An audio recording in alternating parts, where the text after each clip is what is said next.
Hello everyone and welcome back to our channel. The topic that we are going to talk about today is classification.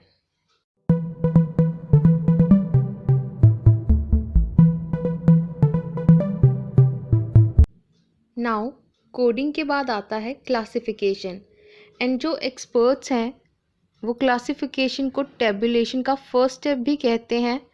Basically ये grouping होती है of related facts की एक class में और हर एक class homogeneous है with respect to first geographical basis such as countries, states, cities etc.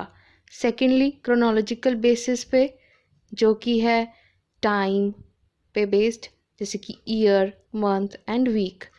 Third one is qualitative basis जो हो सकते हैं that is gender, literacy, caste, height etcetera. Next हमारे पास आता है कि जब क्लासेस डेवलप की जाती हैं तो कुछ बातें हैं जो हमें ध्यान में रखनी होती हैं. तो आइए सबसे पहले क्या डिसीजंस लेने हैं ये देखना है. सबसे पहले क्लास लिमिट. इसमें क्या होता है कि आपको डिसाइड करना है कि आपकी जो क्लास इंटरवल रहेगी या क्लास लिमिट रहेगी उसकी लोअर लिमिट क्या होगी और जो हायर लिमिट है वो क्या होगी. एग्जांपल ले लेते हैं. हमने क्लास इंटरवल ली दैट इज़ फ्रॉम 100 to 200 यानी कि लोअर लिमिट है हमारी 100, अपर लिमिट या हाईएस्ट लिमिट है हमारी 200. आगे जो हमने देखना है that is type of class. Type of class होती है टू टाइप्स की. First one is exclusive method जहाँ पे आप एग्जांपल में देख सकते हैं हमने लोअर लिमिट 100 ली, अपर लिमिट ली 200. तो नेक्स्ट क्लास की जो लोअर लिमिट है वो बनेगी उससे पहले वाले की अपर लिमिट जो है. यानी कि अगर हम फर्स्ट में देखें तो इसकी अपर लिमिट है 200. नेक्स्ट क्लास इंटरवल में जो हमारी लोअर लिमिट बनी है दैट इज़ 200 और से लेकर के 300 तक. उसके आगे है फिर 300 से 400. ये होती है exclusive method. Next is inclusive method.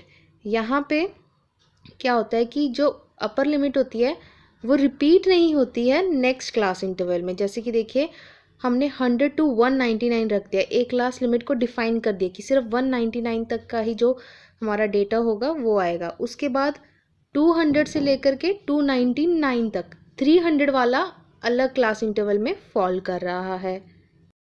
अब जो मैं बात कर रही थी क्लास इंटरवल की वो क्या है.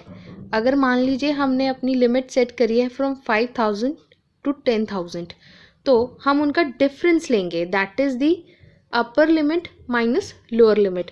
5000 से लेकर के 10,000 के बीच में 10,000 इज़ दी अपर लिमिट तो 10,000 minus 5,000 that is the lower limit is equal to 5,000 is the class. सो ये तो था कि क्या क्लास टाइप्स हैं, क्या लिमिट है और क्या इंटरवल है. अब ये सब डिसाइड करते वक्त और किन बातों का ध्यान रखना होता है. जस्ट 2-3 थिंग्स कि सबसे पहले तो जो भी आप नंबर ले रहे हो अपर एंड लोअर लिमिट वो ज़्यादा अमाउंट्स की नहीं होनी चाहिए. यानी कि या तो बहुत बड़ी अमाउंट्स ना हो या बहुत छोटी अमाउंट्स ना हो. वो तो आपकी स्टडी पे डिपेंड करता है. और अगर बड़ी हैं या छोटी हैं तो ये ध्यान रखना है कि that should be multiple bye 5. तो इससे क्या होगा कि जो आपकी कैलकुलेशन है वो कॉम्प्लेक्स नहीं बनेगी. तो कोशिश यही करनी है जो भी आप अपर एंड लोअर लिमिट डिसाइड करते हो वो इस वे में डिसाइड करो कि वो मल्टीपल हो 5 के ताकि आपको कैलकुलेशन करने में ईजी रहे. एंड कभी भी ओपन एंड वाली नहीं करनी है क्लास, हमेशा क्लोज एंड वाली करनी है. इससे मेरा क्या मतलब है, जैसे कि हम लिख देते हैं ना बिलो 10,000 ये हमारी पहली क्लास बन गई. दूसरी क्लास बन गई between 10,000 to 15,000. Then third class बन गई हमारी 15,000 टू अबव. अब हमें क्या पता 15,000 से कितना अबव. तो दिस इज़ ओपन एंड जिसमें आगे जा कर के रिसर्चर को ही प्रॉब्लम होती है. और जो सबसे पहली क्लास इंटरवल थी दैट इज़ बिलो 10,000. अब बिलो तो कितना भी बिलो हो सकता है. तो these are the open end जिसको फिर रिसर्चर आगे जा कर के डिफ़िकल्टी फेस करता है. तो इसलिए हमने हमेशा क्लोज एंड क्लासेस को ही प्रेफरेंस देनी है. तो आज की वीडियो में हमने देखा कि क्लासिफिकेशन क्या होती है. यानी कि टेबुलेशन से पहला स्टेप जो होता है क्लासिफिकेशन, उसमें हम किस तरह से अपनी क्लास इंटरवल्स को डिसाइड करते हैं, क्या हमारी अपर एंड लोअर लिमिट होगी, ये सब हमने आज अपने इस वीडियो में समझा। मैं उम्मीद करती हूँ कि आपको ये टॉपिक अच्छे से क्लियर हो गया होगा। मिलेंगे हमारी एक नई वीडियो में एक नए अच्छे से टॉपिक के साथ। Till then take care, bye bye and thank you.